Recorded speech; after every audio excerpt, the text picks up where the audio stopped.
I'm about to talk about one key topic, which is knowing when to plan and knowing when to execute.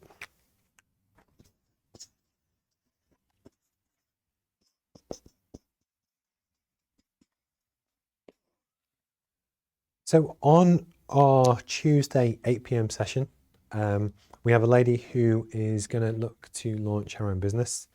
We've been through most of the course now, and we've talked about a lot of different things. And what's been really interesting as we kind of work through it is that now the lady we know exactly what her niche is. We know the area that she wants to focus on. We know why it's different. We know what the aims and goals are. We know the thing that she wants to do that she will enjoy doing. And actually through the course, what we've been able to do is really help her plan everything about the lifestyle that she wants, the business she wants to do, how could she make money from it, how could she promote it, and that kind of thing. And it was on Tuesday night we were talking it through, and it became clear that actually we had the groundwork, we had the roadmap, we had the plan to really help her execute and do it well. And then it's at that point where once you have confidence in what it is that you're doing, then you switch from planning to execute. So this is when you have a gut feel for what it is that you want to do, get started. And this is almost start to execute whatever it is that you, basically whatever the first step is. And that could be a website,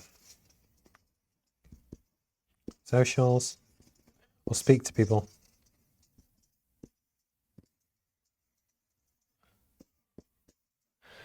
But the reason why that's really important is that often it's, what do people call it? Analysis paralysis. People can spend too long planning and worrying, and is the wording correct, and how should they phrase something? And actually what they need to do is just execute, get the website live, get the socials live, start talking to people, because then what happens,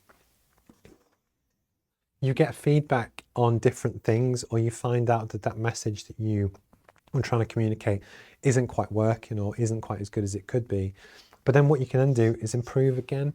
I think the challenge of most people is that we try and plan until everything is absolutely perfect, which is never going to be, before we actually just jump off the cliff and dive in, essentially.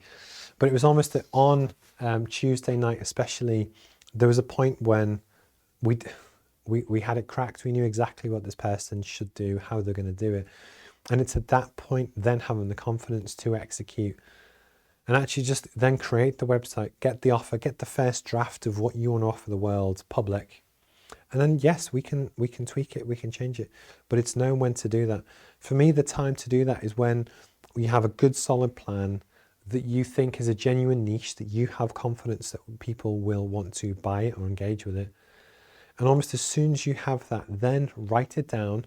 Because again, if you don't actually have a website or socials, it's very difficult. It's so much harder for other people to understand it. So even if you ring them on the phone, people would still want to go on a website and just check, is their understanding correct and stuff. But actually just launching the website and the socials and actually start to talk about your passion, your vision, etc. Even if you don't feel it's 100% ready, just do it anyway. And then actually learn from that. And it will make this whole process so much more, I just realized how messy this is, so much more successful, but it's then how you iterate. But again, don't plan to death. You know, with the roadmap, we can make you the world's best business plan, but there's a certain point where you need to just kind of crack on and start doing what you need to do, and then evolve and iterate over time. But the point is, once you're confident in what it is that you want to do or try, just do it. I think it's really important. But if you've got any questions, please feel free to reach out, and I'm always here to help. You can either send questions to questions@roadmapmba.com, or you can join any of the classroom sessions. All of the details are live online as well, which you're more than welcome to join, or just get involved with the live stream chat as well, and that's always kind of welcome, and that's cool.